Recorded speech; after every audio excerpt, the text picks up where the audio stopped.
ఏం బా మన శంకర్ వరప్రసాద్ గారు సో సంక్రాంతికి వచ్చిన block buster and industry record. So ఆ సినిమా ఆల్రెడీ మనం థియేటర్లో ఎన్నిసార్లు చూసారో ఒకసారి కమెంట్ చేయండి. First of all so comment చేసిన తర్వాత ఇప్పుడు మనకు ఓటీటీ ప్లాట్ఫామ్కి అయితే వచ్చేసింది మన మెగాస్టార్ చిరంజీవి గారు అండ్ అలాగే మన విక్టరీ వెంకటేష్ గారు. సో ఈయన కాంబినేషన్ వచ్చిన సినిమా మన శంకర్ వరప్రసాద్ గారు.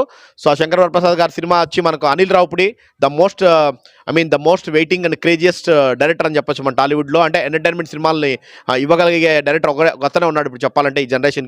సో తను అనిల్ రావుపుడి గారు. సో ఆయన డైరెక్షన్లో ఆల్మోస్ట్ 350 కోట్లు దాటి కొట్టింది సినిమా. రికార్డ్ మనకు కనపడింది.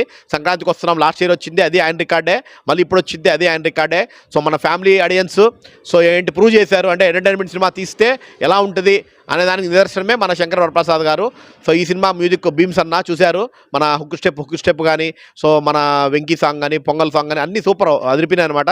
సో ఓవరాల్గా ఈ సినిమా ఎంటర్టైనర్గా నిలిచి సో ఇప్పుడు కూడా కంటిన్యూగా అవుతుంది. 50 డేస్కి దూసుకుపోతుంది సినిమా ఇది. సో ఇప్పుడు మనకు ఓటీటీలో అంటే వాళ్ళకు అగ్రిమెంట్స్ ఉంటాయి కదా. సో ఓటీటీ ప్లాట్ఫామ్లో 11th ఈరోజు అయితే మన G5 ప్లాట్ఫామ్లో ఆల్రెడీ కరెంట్లీ స్ట్రీమింగ్ స్టార్ట్ అయిపోయి ఉంటుంది. మిడ్ నైట్ నుంచే స్టార్ట్ అవుతుంది గైస్.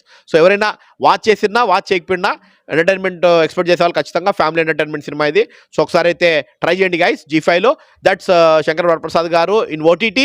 సో ఈ వారం చూడడానికి అయితే సినిమాలు ఉన్నాయి, బట్ స్టిల్ థియేటర్ మూవీస్ కన్నా కూడా చెప్పుకోదగ్గ మెయిన్ ఫిలిం ఇది మనకు ఓటీటీ ప్లాట్ఫామ్లో. సో థియేటర్లో కూడా ఆడుతుంది. థియేటర్లో ఇష్టం ఉన్న వాళ్ళు థియేటర్లోకి వెళ్ళండి, యాజ్ వెల్ యాజ్ ఓటీటీలో కూడా మళ్ళీ ఇంకోసారి వాచ్ చేయాలంటే ఏముంది ఫ్రీయే కదా. సో ఒకసారి వాచ్ చేసేయండి. Thank you guys.